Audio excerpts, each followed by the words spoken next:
Hey guys, welcome to The Screen. Yap, hari ini kita berduka karena pencipta dari Dragon Ball yaitu Mr. Akira Toriyama harus mengembuskan nafas terakhir di umur 68 tahun karena sakit tentunya, dan ini adalah duka untuk kita semuanya, untuk seluruh dunia, bukan cuma pencipta dari film live action ataupun anime saja, tapi semuanya. Karena memang Dragon Ball ini tidak bisa bohong bahwa ini adalah anime favorit pertama gue dari masa kecil. Tahun 90-an itu gue inget banget nonton itu bener-bener minggu pagi itu wajib di depan televisi tentunya. Bahkan di TV gue tuh bener-bener lagi rusak, gue harus datang ke TV tetangga demi untuk Dragon Ball aja gitu ya. Bener-bener kayak menginspirasi dan menemani gue dari masa kecil sampai dewasa sekarang. Gue masih ingat dengan ceritanya, lagu-lagunya gitu ya.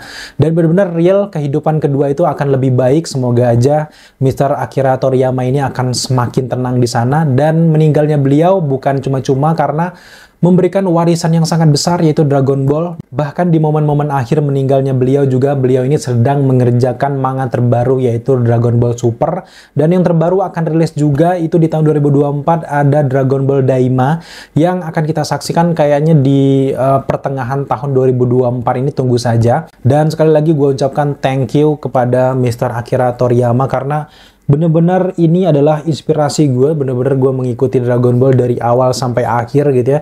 Kemudian juga akhirnya gue bisa kepincut sama Naruto. Gak bisa dipungkiri bahwa Dragon Ball adalah anime terbesar sampai detik ini guys. Bahkan harus kita akui dengan hadirnya Dragon Ball ini menciptakan banyak manga-manga keren. Salah satunya juga menjadi inspirasi hadirnya One Piece, hadirnya dari Naruto itu juga inspirasi dari Mr. Akira ini guys. Jadi kita benar-benar kehilangan sih, dengan juga kehilangan sosok legend sebenarnya. Semoga aja seterusnya akan dilanjutkan cerita dari Dragon Ball dengan berdasarkan mungkin visi misi mereka dari orang-orang terdekat. Semoga bisa melanjutkan cerita dari Dragon Ball ini guys. Nah, buat teman-teman yang mungkin pengen nostalgia, pengen berkabung atau sebagainya, gue sarankan kalian nonton lagi anime dari Dragon Ball ini, dan kita akan berikan beberapa tips untuk teman-teman yang pengen nonton Dragon Ball berdasarkan timeline sesuai dengan tanggal ordernya. So, buat teman-teman yang pengen tahu, kita munculkan di layar, inilah urutan yang kalian harus ikuti kalau kalian pengen nonton Dragon Ball dari awal lagi guys. Dan yap, silahkan kalian pause dan juga screenshot layar ini. Semoga ini berguna untuk kalian semuanya guys. Tapi buat teman-teman yang nggak punya waktu untuk nonton dari awal lagi atau sudah pernah nonton dan ingat ceritanya, kita sarankan kalian untuk menantikan perilisan dari Dragon Ball Daima yang akan rilis di 2024 ini. Sejauh ini memang belum ada clue bagaimana cerita dari anime ini, tapi memang berdasarkan post-post dari Mr. Akira Toriyama ini memang memberitahukan kalau cerita dari Dragon Ball Daima ini akan berlatar pada waktu sebelum The End of Z, alias saga dari dunia damai di Dragon Ball Z. Harus kita akui bahwa di versi anime manga memang Dragon Ball ini terbaik, tapi ada satu hal yang gue sesalkan kenapa bisa rilis adalah versi filmnya. Tentu saja Dragon Ball Evolution. Ada banyak banget masalah, dan bahkan ini benar-benar mempengaruhi citra dari Mr. Akira, meskipun kalau kalian benar-benar fans kayak nggak menganggap lah ada film tersebut. Tapi mau tidak mau itu juga udah dirilis, dan kita akan sedikit menjelaskan supaya ini membersihkan nama dari Mr. Akira ya. Gue benar-benar kayak kesel hadirnya rilis ini, karena harus diluruskan buat teman-teman yang mungkin belum tahu apa latar belakangnya. Apakah Mr. Akira ini sempat ikut gitu dalam proyeknya? Kita akan berikan beberapa fakta menarik. So, sekarang mari kita bahas kenapa film Dragon Ball Evolution ini menjadi momok yang mengerikan dan menjadi live action anime terburuk yang membuat mangkraknya visi misi dalam membuat live action dari anime. Kesalahan pertama menurut kita adalah terlalu menyerahkan ataupun percaya dengan Hollywood dalam menggarap live action dari Dragon Ball Evolution ini guys. Pada saat itu yang mengerjakan PH-nya adalah 20th Century Fox sebelum dibeli Disney, dan benar-benar di sini mereka kayak nggak profesional gitu guys ya. Bahkan baru-baru ini gue mendapatkan kabar bahwa kreator ataupun editor dari manga ataupun animenya itu tidak ikut campur dalam film ini, dan kalaupun mereka mau protes ataupun menggagalkan ataupun menyempurnakan film tersebut, mereka harus berinvestasi sekitar 45 juta dolar baru mereka bisa macam-macam lah untuk ikut campur itu. Jadi mereka nggak bisa ngapa-ngapain gitu. Dan penyesalan paling besar dari Akira Toriyama dan juga tim adalah terlalu mempercayakan ini kepada 20th Century Fox pada saat itu. Itu faktanya guys ya. Sehingga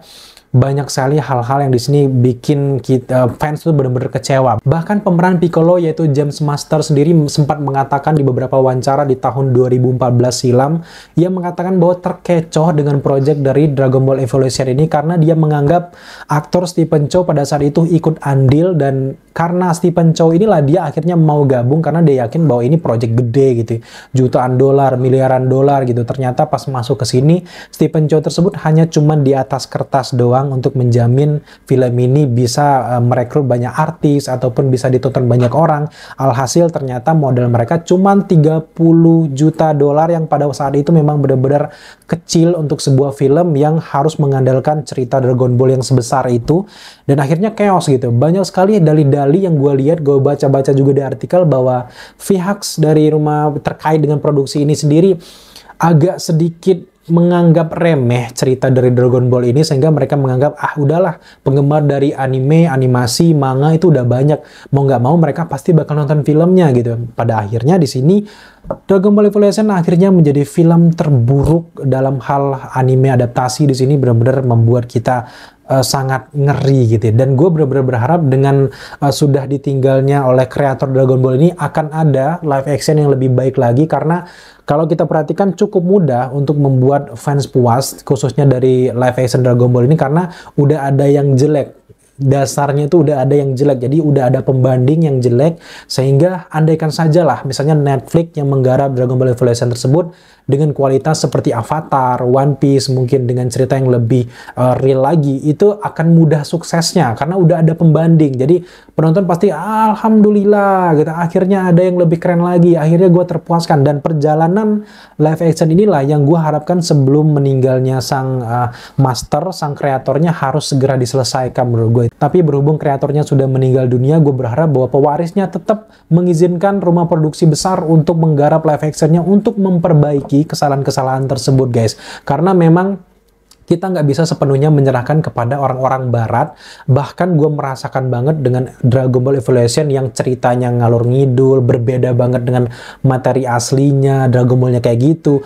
Bahkan Gokunya sekolah menengah ke atas gitu. Apaan itu? Goku kan di anime itu dia bener-bener kayak jauh dari sekolahan. Barulah dia setelah bertemu dengan Bulma, baru dia mulai, oh perlu ya pendidikan. Harusnya kayak gitu gitu ya. Di sini, aduh gimana gitu ya. Meninggalnya Gohan juga di film Dragon Ball Evolution tuh kayak nggak ada arti apa-apa. Padahal dengan meninggalnya Gohan inilah yang membuat Goku ini bener-bener marah besar, membuat dia menjadi superhero yang jauh di atas manusia biasa. Itu awalnya. Tapi kalau di film ini, waduh, dia kayak ya udah ninggal, ya udah aku bakal mencari guru gitu. Aduh, kayak gimana gitu. Jadi kalau kita ngomongin teknis banyak banget sih. Ini kayaknya video bisa sampai sejam 2 jam gue tahan nih kalau bahas teknis kelemahan yang mana gitu ya. Karena masih kesel aja gitu. Tapi udahlah di sana. Tapi yang intinya ada sekarang adalah gue pengen bahwa Dragon Ball Evolution ini akan dilanjutkan, dibuat lebih baru lagi. Entah itu series atau film, terserah, yang jelas harus menyelesaikan PR mereka, dimana hancur kan martabat dari Dragon Ball sebenarnya gitu. Bahkan fans tuh kayak malu gitu adanya live action ini guys. Buat teman-teman yang bilang, aduh enak banget ngomong, enggak. Ini menurut gue porsi gue sebagai kritik, sebagai pemberi masukan tuh udah sangat pas gitu. Supaya bisa lebih baik lagi gitu ya. Contohnya kayak Avatar, filmnya jelek, diperbaiki sekarang ya lumayan gitu. Meskipun belum terlalu sempurna, tapi ya lebih baik gitu ya. Dengan orang-orang, menurut gue orang Asia atau orang-orang Jepang yang terlibat membuat manga ini, itu harus ikut andil juga di sini. Tanpa persetujuan mereka, jangan lu lolosin ceritanya gitu. Kalau yang kemarin di Fox itu kan bener-bener remeh-temeh menurut gue gitu. Banyak banget cerita yang diubah-ubah sebrutal mungkin yang membuat fans benar-benar kecewa. Alhasil gagal total. Akibat ya karakternya dibuat jadi lemah, Piccolo jadi lemah. Piccolonya kan meninggal, tiba-tiba di post credit scene hidup lagi. Harusnya kan ada Piccolo Junior. Seandainya di post credit scene itu dimunculkan ada Piccolo Junior yang masih memegang ingatan dari Piccolo seniornya itu, wah itu bakal keren sih kalau dilanjutkan. Tapi ya gimana, banyak banget di sini film-film setengah matang ya. Tapi itu kan udah masa lalu gitu, 2008-2009an itu kan. Tapi semoga ke depan akan ada rumah produksi yang sanggup untuk mengembalikan citra Dragon Ball itu, karena di filmnya kan dibuat serealistis mungkin, semanusia mungkin. Sedangkan Dragon Ball nggak kayak gitu. Dragon Ball itu ada dinosaurusnya, ada planet-planetnya, ada dunia-dunia yang nggak mungkin, fantasi yang harus direalisasikan, sehingga membutuhkan budget yang sangat besar. Jadi harus terrealisasikan semua itu. Apalagi dengan live action Avatar ini kan benar-benar anime akurat, itu kan benar-benar wajib dalam membuat sebuah animasi ataupun anime menjadi live action. Nah, menurut gue dari cerita Dragon Ball itu udah ada, tinggal para produser-produser saudara ini benar-benar memiripkan plek-tiplek aja, udah itu benar-benar udah bisa membuat fans puas gitu. Dan kalau bisa kembali ke masa lalu, jangan pernah dirilis lah Dragon Ball Evolution tersebut ya guys. Tapi sekarang kita nggak mungkin kembali ke masa lalu, harus dibuat versi baru yang bombastis sekaligus untuk menghormati Akira Toriyama guys. Nantikan terus update kita setiap harinya terkait dengan berita-berita film menarik. Pastikan kalian semuanya subscribe, like, komen, dan share. Serta jangan lupa juga untuk nyalakan notifikasi agar kalian mengetahui apabila kita mengupload video setiap harinya. Thank you guys.